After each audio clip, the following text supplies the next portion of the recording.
Hello ভাই brother, আপনারা সবাই কেমন আছেন? অবশেষে আনবক্সিং করতে যাচ্ছি, বলতে গেলে বাংলাদেশের একটি জাতীয় phone Redmi Note 14 Pro. By the way, এটি কিন্তু অফিসিয়াল ফোন এবং আমার হাতেরটা 128 জিবি ভেরিয়েন্ট। দেখি বক্সের ভিতরে কে আছে। মোবাইল ফোনটি পেয়ে যাবো, এটা স্বাভাবিক। এর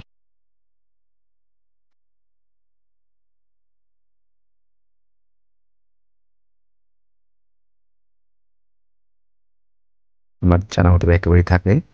হ্যাঁ, পেয়ে যাচ্ছি একটি ব্ল্যাক কালারের ব্যাক কভার। ব্যাক কভারটা দেখতে অনেকটা সুন্দর দেখা যায়। এমনিতে সাধারণ ফোনের সাথে তো একটু হোয়াইট প্লাস্টিকের দেয়, যা পরবর্তীতে নোংরা হয়ে যেতে পারে। কিন্তু এই ব্যাক কভারটি অনেক নমনীয় হওয়ায় এবং ব্ল্যাক কালার হওয়ায় এটি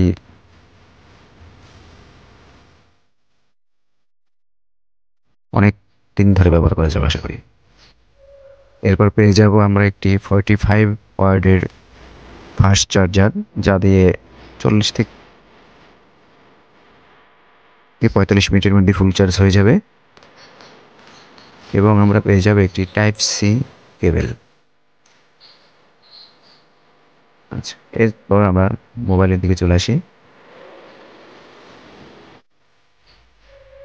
মোবাইল ফোনটি ধরতে অনেকটা আরামদায়ক। আসলে বডি শেপ স্লিম হওয়ায় এবং কার্ভ ডিসপ্লে হওয়ায় মোবাইলটি ধরে অনেক ভালো গ্রিপ পাওয়া যায়। মোবাইলটি স্লিম হওয়ার পরেও এতে রয়েছে 5000 mAh এর ব্যাটারি, যা দিয়ে আরামসে একদিন হেভি ইউজার হলেও চালিয়ে নিতে পারে। মোবাইলটির ডান সাইডে রয়েছে ভলিউম আপ ডাউন বাটন এবং পাওয়ার বাটন। উপর সাইডে রয়েছে stereo speaker, noise cancellation mic ও হেডফোন জ্যাক। যে হেডফোন জ্যাকটি আমাদের জন্য খুব প্রয়োজনীয়।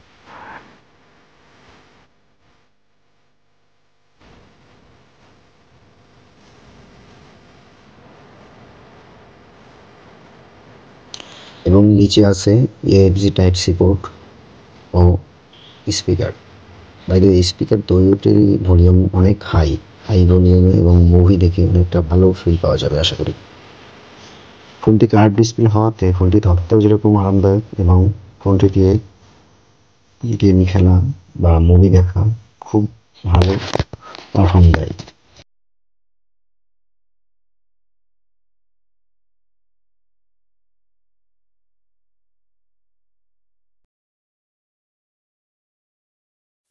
চলুন এবার দেখে নিই ফোনটির ক্যামেরার কি অবস্থা। আমরা দেখা যাচ্ছে ছবির ইমেজটা অনেক শার্প, বিশেষ করে পোর্ট্রেট মোডে ছবিতে ভালো পিছনে ব্যাকগ্রাউন্ডটা ন্যাচারালি রেখেছে এবং ব্ল্যাকটাও তুলনামূলক এই বাজেটে যত ফোন আছে সবগুলোর সাথে সিমিলারলি আশা করা যায়।